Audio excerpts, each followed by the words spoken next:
Madame, Messieurs, bienvenue dans cette émission dont vous avez eu l'habitude de suivre chaque fois quand il s'agit bien des questions d'actualité, des questions de l'heure. Sur ce plateau, je ne suis pas seule. Je vais co-animer cette émission avec Madame Naomi Pila, à qui j'ai dit bonjour. Bonjour Madame Pila. Et à ma gauche, merci beaucoup Naomi, et à ma gauche, j'ai Madame Nadine Gombo Tchochi, à qui j'ai dit également bonjour. Bonjour Madame Pila. J'espère que vous allez bien. Oui, merci. Merci beaucoup. Sur ce plateau, nous avons comme invité Monsieur Barkmans Kongolo, à qui j'ai dit bonjour. Bonjour mesdames. Vous allez bien? Je me porte comme un charme. Et votre structure DCP va également bien? Très bien, ils sont en réunion en ce moment, c'est pour vous honorer que je suis ici. Ouais. Voilà les questions que nous avons retenues pour vous ce soir. C'est cette situation sécuritaire à l'est de la République démocratique du Congo. Il y a également ce forum de l'unité sur la réconciliation du Katanga qui est également à l'ordre du jour, et aussi la désignation du juge de la Cour constitutionnelle dont je crois les élections vont se terminer aujourd'hui. La désignation va se dérouler tout à l'heure au niveau de l'Assemblée nationale. C'est avec toutes ces questions que nous allons faire cette émission avec M. Barkmans Kongolo, qui est le président du DCP. Cette émission va se dérouler en lingala, donc pour une meilleure compréhension de la population, parce que ce sont des questions qui intéressent pas mal le peuple. M. Barkmans, la situation sécuritaire, les Okénénénéni, parce que les lots, tous au monde, qu'est-ce qui se passe? Merci beaucoup, mesdames. Merci aux téléspectateurs et internautes qui vont nous suivre. Au lobby, tout ça, la émission na lingala. Pour Imboka, balanda biso malam.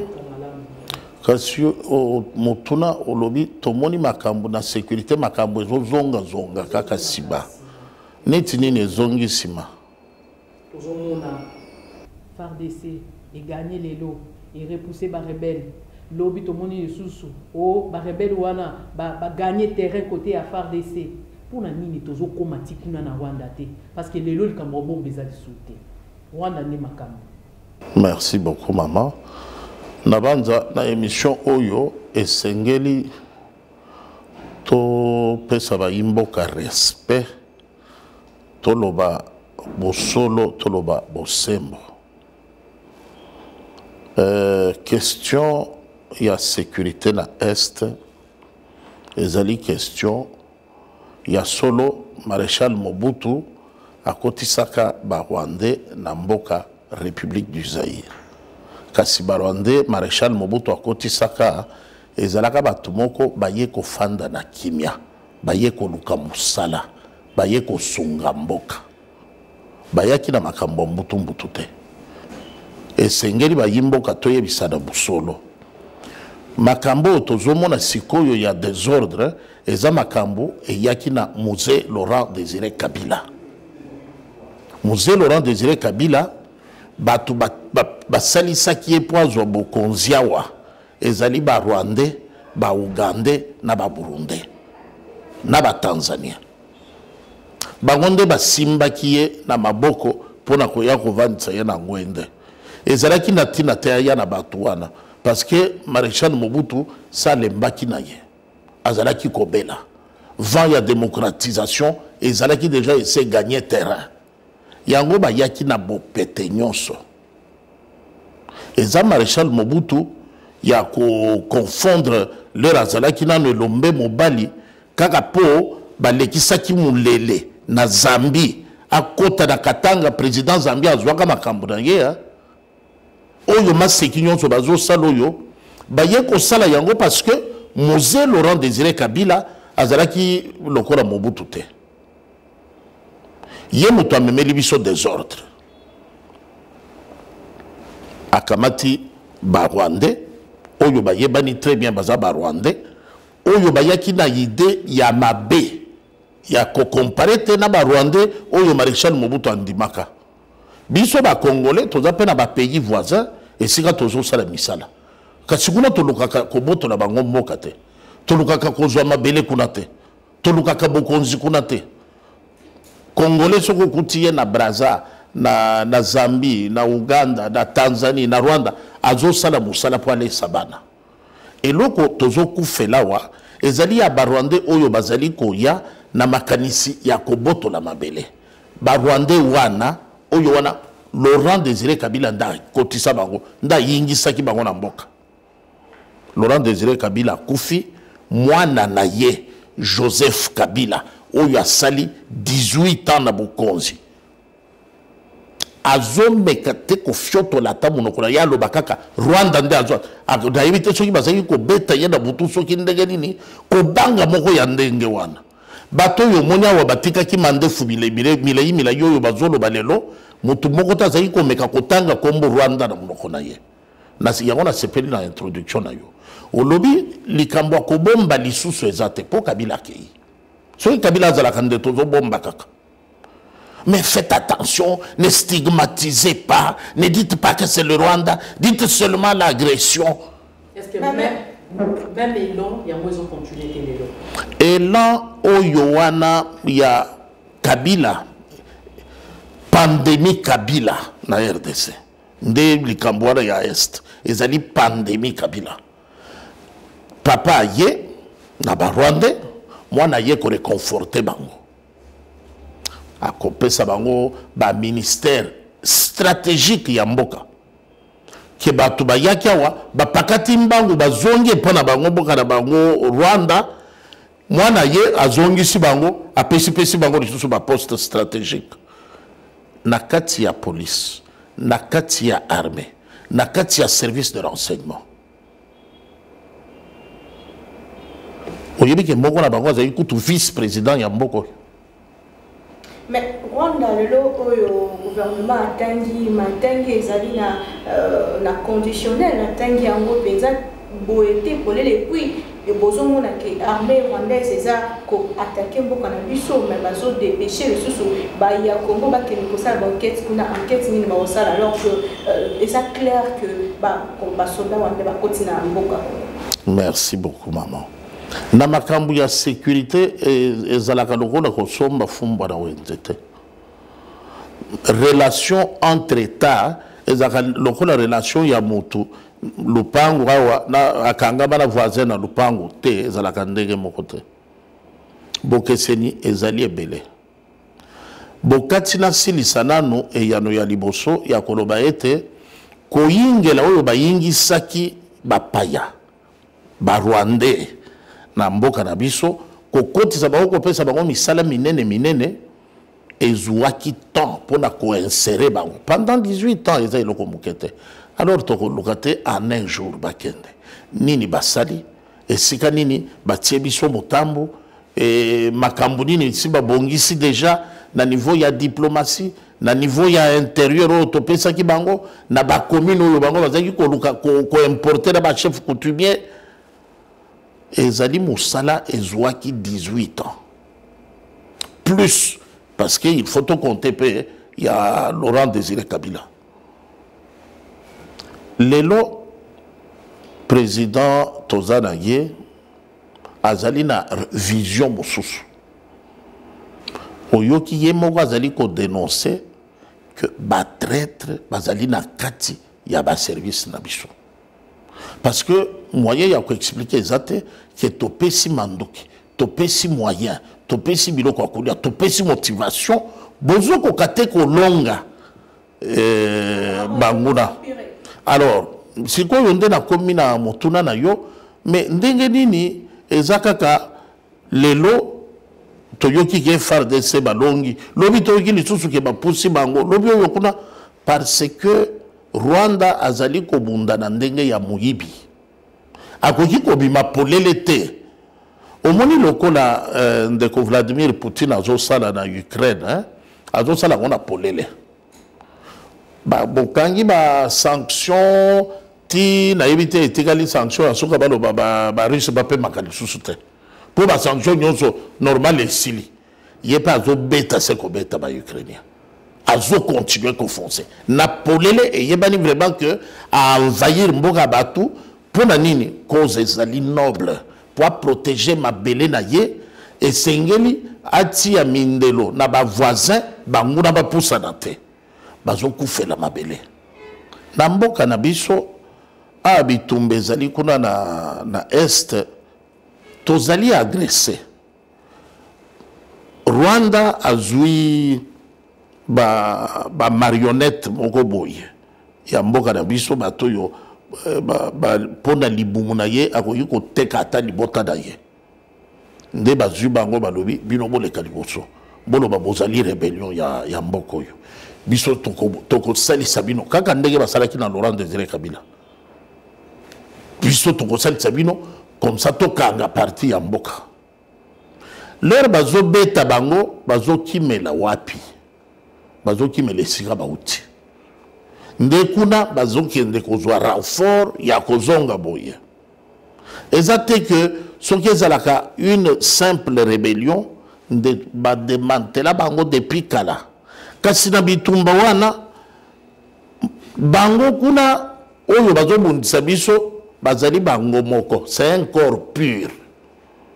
Ils sont rwandais, oui, rien que les rwandais. Awa biso sikoyo nde tozali na ba congolais na ba infiltré rwandais na kati. Monsieur Berkmans Kongolo, na radio na mokebi penza ute bandeli. Na moni kozo maîtriser penza ba nguna ba rwandais o baza ko kundisa. Ekolo Congo na este makasi. Et bon, Moscou, bango bazo kundisa biso na Kinshasa bino bozo continuer ko benga bango ba amis et frères ba boma lolenge M23 na bato ba simanae Rwanda ba boma ba aussi ça biso na est bongo. Merci beaucoup maman pour la retour. Au moni biso tozali ba africain. Soki au moni ndeko na yo africain azali ndeko azali frère. Kasi na ba africain tozalaka na trois races. Na trois races wana les bantous n'ont pas de problème. Bon, wana c'est un autre débat. Mais na lobi tozalaka trois races. Race moko kaka nde ezoluka problème na Afrique. Kobenga mutu frère tata mokambi ya ekolo a dénoncé yango. Abi mais sous d'autres cieux bato babenga na ba frère te ba fandi na kimia. Biso wakaka ndeko na ngai mbote topeza na lisusu bonjour te e koma kaka alléluia shalom. Mais efandeli malonga te. Likambo neti oyo mama oza na raison ya kotuna bongo parce que likambo etali mabele esengelaki mutu nyonso ayoka yango ezali kotia ye na insécurité. Kasi soko otali bien classe politique na biso modèle bazolobela on dirait likambo ya bitumba etali ba dirigeant. On dirait soki tozoloba likambo ya bitumba na est ezali likambo ya tata mokambi wa ekolo. Nzoka bitumba ne bandaki uto tango ya Maréchal Mobutu te. Uto tango ya Maréchal Mobutu te. Uto tango ya Laurent Désiré Kabila. Nde biloko wane bandi. Ye moto akenda yuko luka batu wana vers les années 95. Alors que biso la démocratie et banda qui m'a fonctionné depuis 92, 3 ans après, il y a quelque chose à Yedi biso bosoto namboka. C'est pourquoi la date ridicule du 17 mai devait changer de sens. Lelo bitumba bande ko bazokufa na est biso tozobenga batwana ba frère. Au monitina ya loi ya Noël chani de père et de mère batu bazo tungisa biso na mboko yo ezali batu origine yebana biente libabe oyo tozana ngona mboko yo oyo moni ba imboka bazo kufa kuda na est bisike bele insécurisé biso na Congo twebi makambo ya kobomaka mutu na machette to yebi yango te ezali biloko ya ba génocidaire rwandais. Alors, quand il y a la culture wana na mboka na biso ko banda ko papa batu machette il fallait tout le monde qu'il y a solo dans la République démocratique du Congo, l'église il fallait téléma. Mouvement associatif, il fallait téléma. Différentes catégories socio-professionnelles, pour nini, bana nabiso, leki nabiso, neveu nabiso, cousin nabiso, nde bazali na bitumba kuna na front na est bazobunda. Et c'est qu'il fallait tout le monde bourgmestre mutu organiser juridiction na ye à compter nombre ya église. Chaque église il y a $1000 pour soutenir ma pinga dans la front. C'est géré par le ministère de l'Intérieur et le ministère de la Défense. Pour couper ça maboko na bayebazoku fait la mission. Il fallait préoccuper mission na Kisasa. Yo kendaka église te kacho yebe église songolo pakala na quartier na bino webi que dimanche yo bakope ça moi 1000 francs moi 10 francs pour la soutenir ba FRDC au sambela ka kuna te kacho kei ceux qui posent na 5 au tie mabete ceux qui posent na 10 au pesi mabete ça ba mi frère te ndenge to ka ki ba kangano soso ba benga bango mais RDC azo vivre apparemment na kati ya makambo ya guerre ya est au isolement, c'est-à-dire que surtout dans les pays voisins pour soutenir par exemple la RDC. Nani allié à RDC na kati makambo, nani ninga ya RDC. Est-ce que vraiment tu peux confronter diplomatie na biso na moment où tu as passé parce que tu as soutien à Moudouté, tu as ndenge Ukraine. Azo soit soutien mamba Ukraine et bandi bien si mana biso ya biso banda kala s'empirer les lots. Mais nani asa muninga ya RDC na kati makambo ko ba lobby ba yeba muninga malamu na tanga passe. Jusque là aucune déclaration même ya ba organisation sous-régionale même ya eloko mo voté. Nesika wana esengeli tozala na bokebi. Omoni président américain Joe Biden alobaka eloko Russie a sali na Ukraine ezali massacre. Emmanuel Macron a télémilitaire mawana. Tokoyi kolobango massacre te. Pour ceux qui ont qualifié yango de massacre, conséquence ezali kolandisana na mikano mibeko ya Nations Unies. Ndenge moko na biso en Afrique. Rwanda akoki kotelema na polele boye pona ko soutenir ba M23 te. Alors, pour stigmatiser, pour affirmer vraiment que Rwanda a na simazo agressé, procédure ezali. Au moins, il va présenter devant le conseil, élément, il y a preuve. Tenue, mandoki, n'a effet moussousou, gourde, où ezali ko porter mention, il y a armée, il y a Rwanda. Tokoyoka explication, ni Rwanda kopé ça. Ce qui est bini na polele, que Rwanda a agressé la République démocratique du Congo, toute la région sera déstabilisée. Effectivement, tu as comme un jeu d'alliance. Tu as nani nde azali na nani. Et comme eloko yo batu bazali ko éviter la République démocratique du Congo, c'est un catalyseur au milieu de l'Afrique. Si on déstabilise la République démocratique du Congo, c'est toute l'Afrique qui va être déstabilisée. 9 pays autour de la RDC. Plus Bissomoko, ça fait 10. Tu t'imagines une guerre sur le continent africain entre 10 pays, dégâts économiques quand même. Yangwana, Omoni, moyen yako Bisoto yebi kezali Rwanda. Tozolo bayango. Tozolo andapeni na Rwanda bazolo banakuzo. Mais sur le plan strictement officiel, engager ba troupe ya armée rwandaise. Baya ba combattre troupe ya armée congolaise. Nyon sezo balukela autour ya mouvement rebelle M23 ADF comme prétexte pour la bomba la combattre bana simawana. Bisonde puissance ya feu, il faut comme à niveau oye bandi ko comme sekoyo. Ya bakanisi ba yeko sala promenade ba ko occuper ba mine, ba moni ba longoli bango esika ya mine, ba zongisi bango sima Kilimanjaro, ba mine tika le paiboy. C'est un début de solution. Il n'avait jamais vécu ça avant. Mais la mokuse pour tous les cas, ma soeur Zébélé, maman faisait annoncer qu'il y a beaucoup de Congolais, bande konoba okufa, qu'on a un message de soutien na ba force loyaliste na biso pe na bande kona biso ya est. To ba sa isusu to na mwa mke na opoto sukisa masolo oyo ya guerre ya est. Ozo muna gouvernement congolais hypocrisie ezako régner. To moni ministre des Affaires étrangères ou azali ko prendre azali ko participer na rencontre au eza na Malabo ayebi na koloba tout haut que nous devons attaquer par le Racine.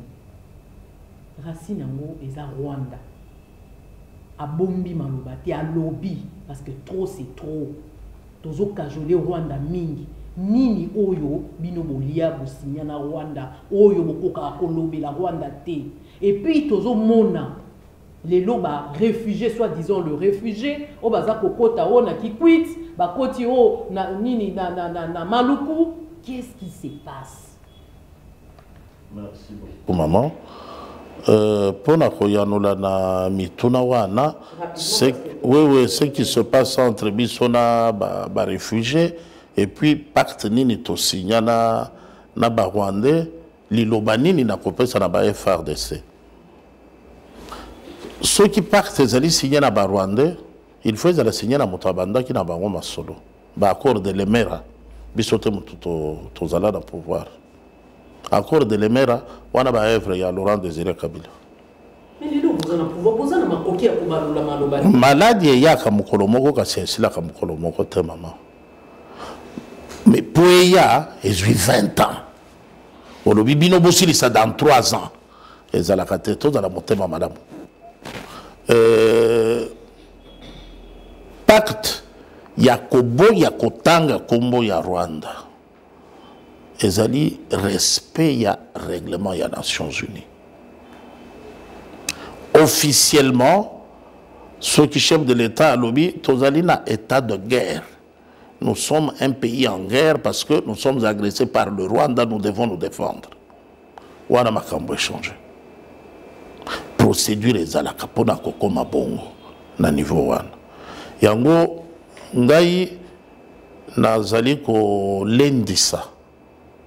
Bana mboka oyo bazobundela mabele na est nazali vraiment ko pesa bango longonya nazali ko soutenir bango nazali ko encourager bango nazali ko senga na ministre ya intérieur na ministre ya défense sous la coupe ya premier ministre Jean-Michel Samalukonde. Effectivement la nation doit souffrir avec ceux qui souffrent. Tous les Kateba déclaré état de guerre. Mais pour l'instant, Baye Bazali ko bundelemso na est kuna ezaliba na mboka de Congo démocratique et sengeli tous élan ya solidarité la bonne façon à exprimer yango mutunyon so apesa ne fût-ce que $1 si c'est possible à travers ba église nabiso à travers ba misala nabiso, à travers ba asbel nabiso, ba bourgmestre nabiso, ba memeli ministre de l'intérieur pour na ba cheminer ko soutenir bandeko oyo bazokufa na est. Bandeko oyo bazali na kati ya armée pe ya police pe ya service de renseignement ngana senga purge banda la nuit de temps. Il y a des mécanismes. La République a investi dans la formation de ces gens. Mais babengana bangona musala na petenyonso par Laurent Désiré Kabila. Ba breveté d'état-major, des élites formées vraiment valablement. Je crois qu'il faut faire le rappel de troupes. Kobenga Batouana, oui, général Mayele a marché sur le Rwanda. Aujourd'hui, il est temps de battre le rappel de troupes. Comme ça, regardez maintenant, séparer dans l'armée, dans la police, dans les services de renseignement, les bons grains délivrés. Je n'ai rien contre mes semblables du Rwanda, mais je crois que Moussa Zakaka armé. bakoyi koya na République démocratique du Congo tomoni bango na football na ba léopard tomoni bango na ba troupe de théâtre tomoni bango na ba orchestre tomoni bango bazo sala pe ba église baye la kaka armée te Combo ya Rwanda, il y a beaucoup qui n'est vraiment un sujet ce qu'il faut aux solutions le plus rapidement possible. Il faut qu'autant à Combo ya Rwanda tel lobby et aussi un processus mon à Moulaï. Est-ce que vous avez que solution qu'on a aussi ça problème na Rwanda et puis vous avez ni pays qui va zo kanisa il faut qu'on la mieux la justice il faut bien la ambassadeur ya Rwanda na mboka na biso aussi ka relation diplomatique non son parce que c'est clair Rwanda soit attaqué RDC. Pour la Russie, ça, Bitumba ya Est, biso tozali puissance monene. Biso République démocratique du Congo. Rwanda wana ezali la commune moko. Ya République démocratique du Congo. Bazo sakana bongo parce que bazo exploiter faiblesse ya mibeko ya Nations Unies. Biso Rwanda il fallait tozala na comité stratégique. Il y a qu'on recruter d'ailleurs, qu'on obligeait maintenant que moi, ce soka commis na 5e point, de 6e des humanités, il doit faire le choix à la formation militaire. Tu ne peux pas aller au niveau supérieur sans qu'il y ait l'armée. Je crois qu'il faut arriver à ce niveau, combattre sa puissance, il y a feu. Rwanda, c'était une province de ce pays. Rwanda. Et Zalaka province, c'est un pays d'Abisso. Ouganda, Burundi, Bango, c'est la province d'Abisso. Mais comme Tomoni Moutouaza désordre Mingeza Rwanda, il faut battre le rappel de troupes, demander, même nous devons marcher sur Kigali. C'est la seule réponse où il y a les 9 autres voisins. Très bientôt, le forum de réconciliation katangaise, apparemment, et ça qui est vraiment bienvenue dans la réunion sacrée. Comment est-ce que vous avez comment le monde n'a pas surtout deux frères Bavandi, Soloni, se réconcilier, surtout que ça, on a voulu bien. Merci beaucoup, maman. Heureusement, il y a une réponse dans mon tournoi. Forum, il y a réconciliation entre Katangé. Deux personnes bafandi. Justement, c'est ça le problème. Ce qui deux personnes bafandi, c'est un forum. Comment on peut essayer à nos mamans? Justement, retrouvailles entre Joseph Kabila et M. Soriano. Ah, maman, Keba, okope sa bango kanda. Banani bana mboka Congo. Soriano alobake Kabila auta Tanzanie. Azala na passeport auta Rwanda ayawa na passeport ya Tanzanie. Soriano. Alobi Kabila wana c'est l'incarnation du mal. Il a tué à l'est, il a tué au Kasaï. Lui ne peut pas se mettre avec Kabila. Limbi sangaye kasi matoye yoki. Matoye zaki na kanda te mama. Alors wana Soriano azo présenté biso Kabila. Kabila sikoyo afandi na esika ya ko présenter biso Soriano. Alobi oyo kuto aza congolais te. Moyen to azo mérité kuto te to pesa ye passeport ya République. Atika la libanda. Nyonso otobi ko bango bonamu ya fachi. Soki ayo kakandenge ni bango moko mibale bazali ko se présenter oyo ye moko aloba na biso ke papa na bango auta Israël a kenda Grèce ayeko yawa ko lukambongo. Donc papa na bango ayawa ko lukambongo eloko ya yelawa mbongo. Alors totuni ndeko na ye grand frère na ye Katebe ndeko na yo alobi ye azali congolais politique asal habité politique na ya bandilere ba nommé ye gouverneur. Ye kindeko na ngai ezali ya bo papa parce que leur maman na biso akufi mwana musala ya mama na biso wazaki ko torchonner mama tinda ka ye wenze talaka ka papa leur maman akufi faiblesse kangiye nde baboti Moïse mais azala kandeko na ngai ya bo etende ko na bo papa mais mama na ye auta Zambi papa na biso azala ka juif. Bon, batu yandenge wana. Yoko yakolo bana mboka basangani. Mama, banga nzambe, banga ba yimboka o bazolanda émission. Rien ne vient de moi. Je dis seulement, Ndengenini Katumbi a présenté biso Kabila, Ndengenini Kabila a présenté biso Katumbi. En conclusion, un seul terme pour présenter Katumbi, Judas. Judas wana ndebino bozaki na posa na ye po apesa makasi na union sacrée. Boni kosama na ye na ndeko na ye lelo bomisi mabe na ye libanda. Boni kosama na ye na bakatange o bazaki en conflit comme osangisa bino kimi. Merci beaucoup maman. Merci beaucoup maman. Au fait, au union sotozoloba emiyela kinango avant makambo ya union sacrée. Présentation wana et ça l'a mis avant l'union sacrée. Kaka to yebi to bengi la union sacrée te. To président de permission à Kota, à Yingue, la République démocratique du Congo. To pési permission, to pési passeport. To associé yena masolo, Yamboka. Yango azalaki na Chenval, a soutenir bisote. Azali ko soutenir candidat na yemosusu. Ti lelo akomi ko benga bango ba bololé soki ndenge nini tokokota kuna te mais toyebi kaka que malgré ba choix wana to gagnaki lelo biso tokoyi ko mona mabe na yete kasi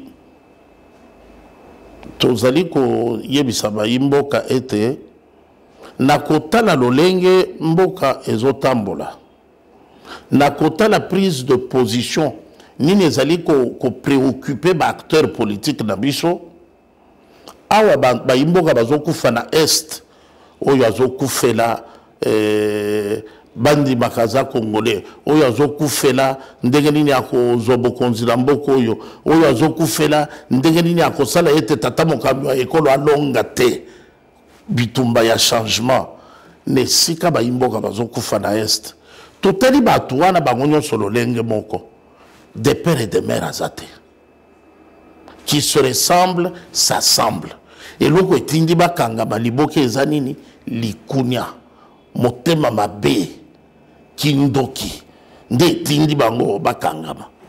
L'ennemi de mon ennemi c'est mon ami.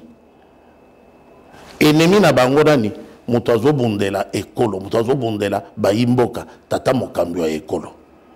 Alors ba se retrouver ndenge ba yiniye bakanga maliboke parce que bakosala ndenge eloba jibe mpiana, il n'y a rien en face c'est tomate.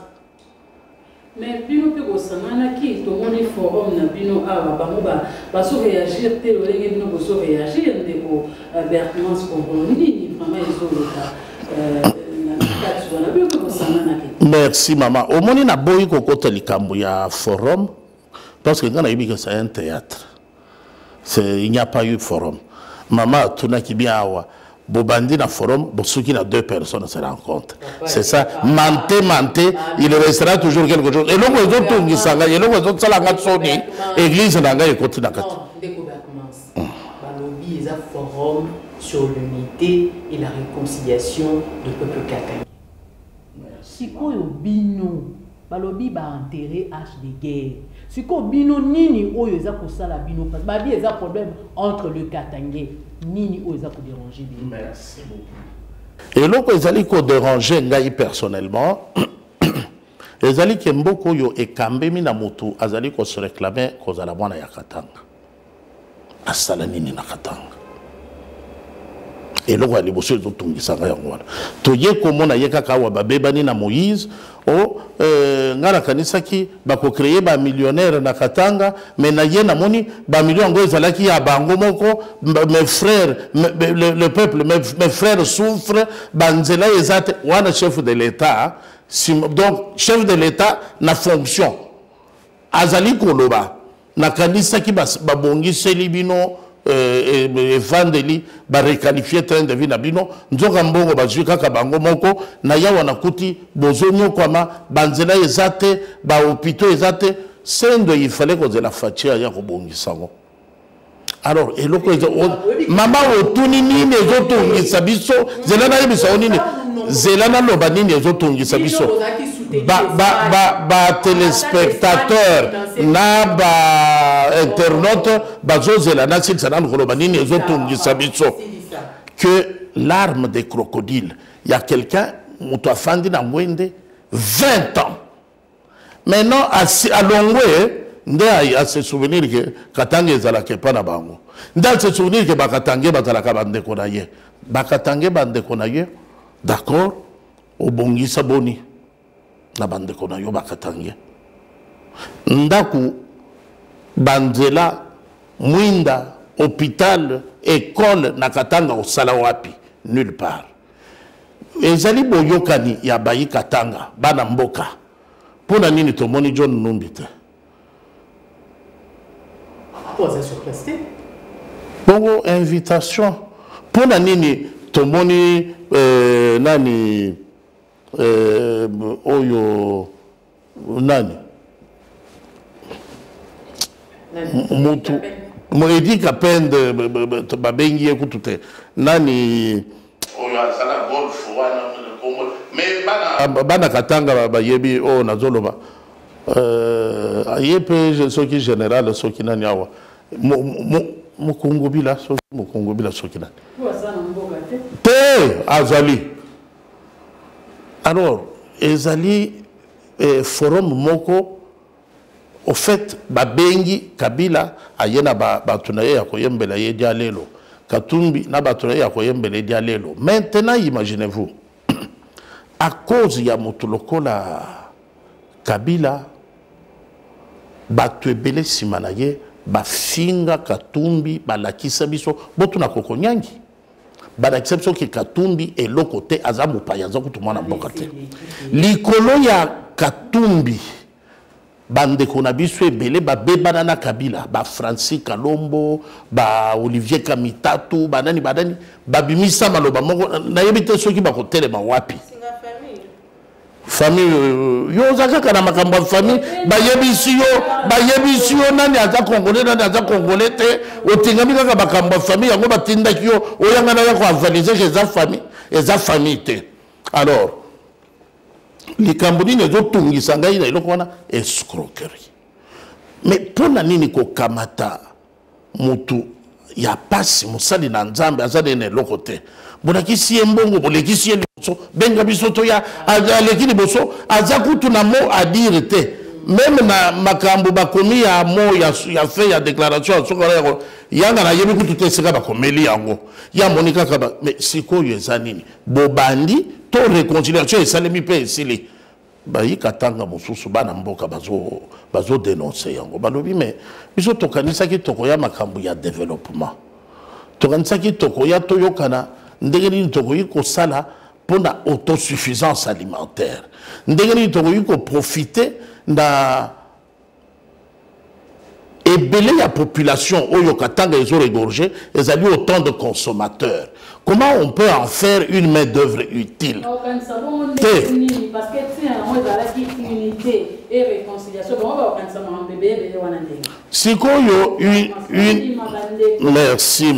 Merci.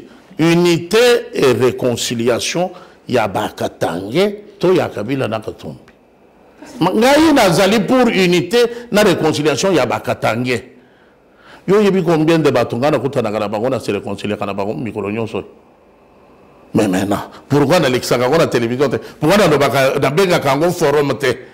Bino mbala suka tozalaki to tournaki na bino émission awa.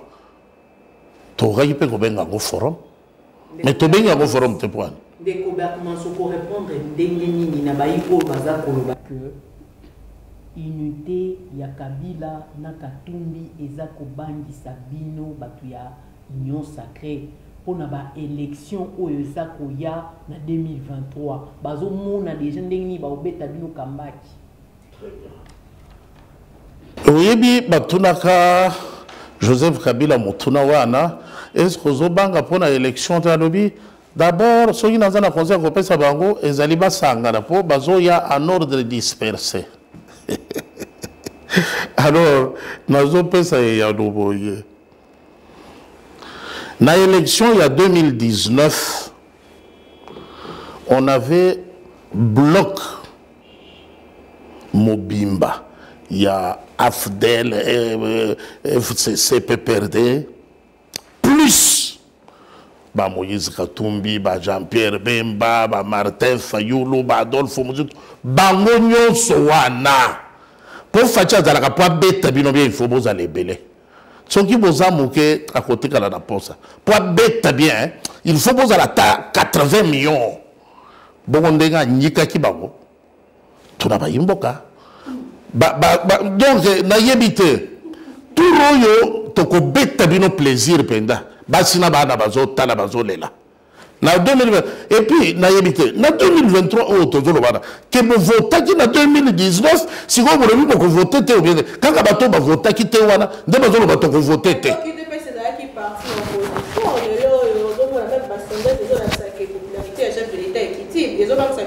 Sondage, il y a Institut Nini.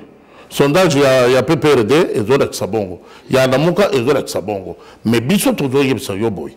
Quel est l'autre aux à pouvoir? Bisso Mongo li sous-souté.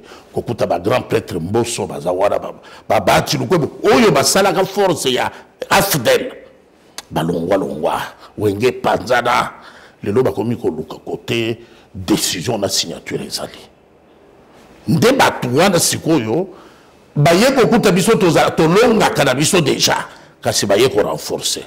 Ndebotala na deux individus pour appeler ça une retrouvaille, vous appelez ça un forum, vous appelez ça réconciliation. Bobeli tonini. Toban de le dictionnaire. Deux individus se rencontrent. Babenga kango retrouvaille. C'est tout. Il y a eu une minable retrouvaille que moi j'ignore. L'homme à la cravate. Ogoye bataille était. Bogangalos. Bogangalos. Bon, on peut passer dans Matata, bon, on peut passer dans Haïs, bon, on peut passer dans Katumbi, bon, on peut passer dans Fayou. Tito Betaki Bangwada, Bazaraki a battu. La population est gangi et Tolembiote, pour Okakiango.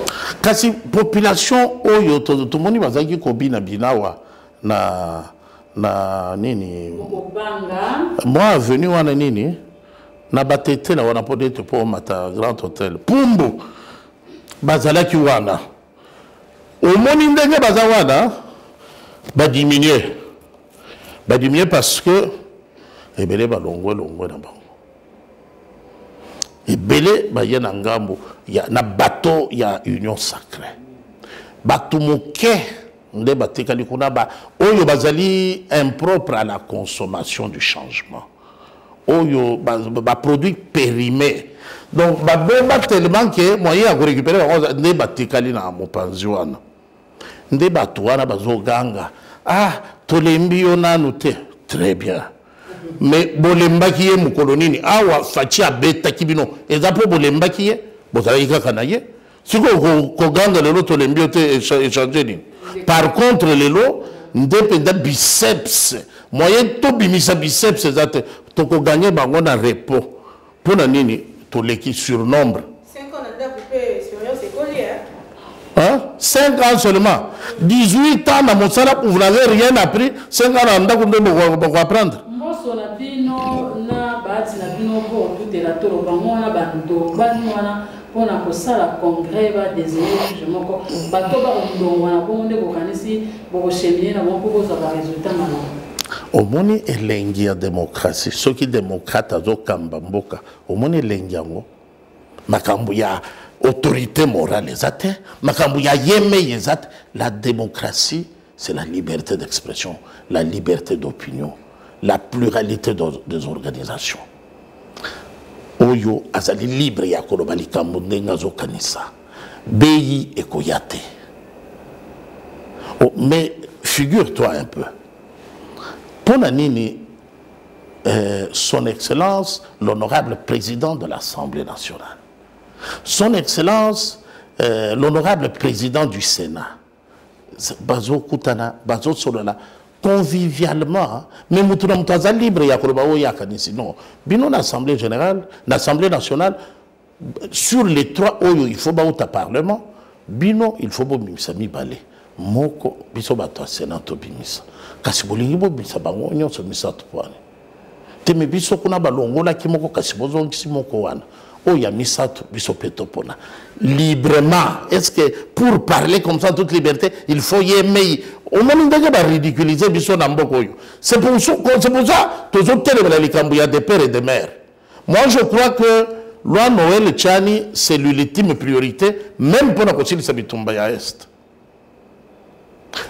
Il n'est pas concevable que dans un pays où Moutou Azali n'a histoire mon côté, tu n'as aucune histoire avec ce pays, on peut prétendre qu'on linga yango qu'on le kabiso.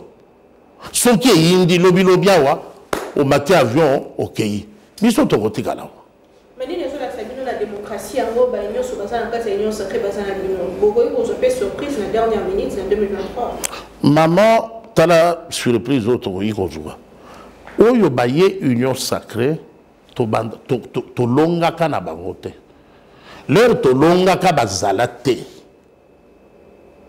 Aujourd'hui le contexte est tel que ceux qui parmi bango bakabwani il y a des courants même oyo bakotika la nation bazali un quart to kolonga kaka parce que sans bango to longa déjà. Alors il faut rester réaliste. Comment on a teneti to sali union sacrée pour conquérir le pouvoir te union sacrée to sali pour améliorer gestion yamboka pour éviter les coups de fil, pour éviter les orientations, les calculs politiciens. Alors kosangana na union sacrée et salemi après conquête ya pouvoir to longi nanu de to ekoloba boya to sangisa mayele ndengeni de to changer et fan de l'inamboka na biso. Quand même, parce que tous qui n'ont pas mais même la carte paye eu de pèse moi boudinga mingi ça fait quoi mingi la carte il y a eu de pèse que ba wana ezali eloko mosusu kuna eza libanga mama basimba kate des gouvernements to komi na suka émission na biso to lingi to yeba makanisi na yo par rapport ya juge oyo akobima na niveau ya Assemblée nationale. Et puis on peut saluer Nazali membre de l'Assemblée nationale. Membre du Parlement. Oui, en tant que société civile, je me dis, parce que Bandeko, il y a Assemblée nationale, Bazana droit, il y a 2 juges. Bandeko, il y a Sénat, Bazana droit, il y a juge Moko. Et Sengeli, Batala, expertise variée. Et ça a quelque chose de monotone quand un juriste n'a pas juriste. Ils peuvent trouver un bon manager. Ils peuvent trouver un bon philosophe, un bon psychologue, un bon économiste. Mais il y a des critères, il y a sélection. Il faut ça autant d'années la politique. Et puis aux juristes. Obligatoirement juriste. Parmi deux critères. Autant d'années la politique. Et puis 15 ans, Balobi. Oui, 15 ans. Ouais. C'est ce que je dis, autant d'années, 15 ans la politique. Et puis juriste. Oui, il y a des juristes qui sont multidisciplinaires. Hein. Il est juriste, mais en même temps économiste. Il est juriste, en même temps manager. Il est juriste, en même temps... Donc, une expérience variée. Et pour enrichir chambre, la plus haute chambre, il y a justice, Namboka Damiso. Et je me dis, les lots, et Sengeri Bayimboka to comprendre le Komoko. Bitumbaya Est et Talibiso Banso. Makambo Tomoni, Tumi Bale, Mekiko Benda, attention, à Mboka Mobimba, ezali test ya popularité na bango. Bamona si la vie du pays pouvait s'arrêter à dire Kingandi, Songolo, Bakutani. Rien. Ba sentir que ezali Moupe Papamba. Mais ce n'est pas un événement. Mais c'est ici que je me dis, on doit récupérer la véritable initiative. Il y a Congolais selon orientation constitutionnelle. Et Nazali Mogoya Bazali mieux placé, Barthélemy Okito sait de quoi je parle, Oyo Bazali mieux placé pour dire cela. Monsieur le diplomate Diour sait également de quoi je parle. tout cas, Ekozala, je crois que c'est votre dernière parole. Donc, Madame, Messieurs, tout CPD, nous sommes à la fin de cette émission. Je rappelle ici que nous avons reçu sur ce plateau, ensemble avec Naomi et Nadine de CCTV, Monsieur Barkman Sekongolo du DCP, qui est le responsable du DCP, avec qui on a parlé de points d'actualité sur la désignation d'un juge au niveau de la Cour constitutionnelle en remplacement de juge Mungoul qui venait de nous quitter.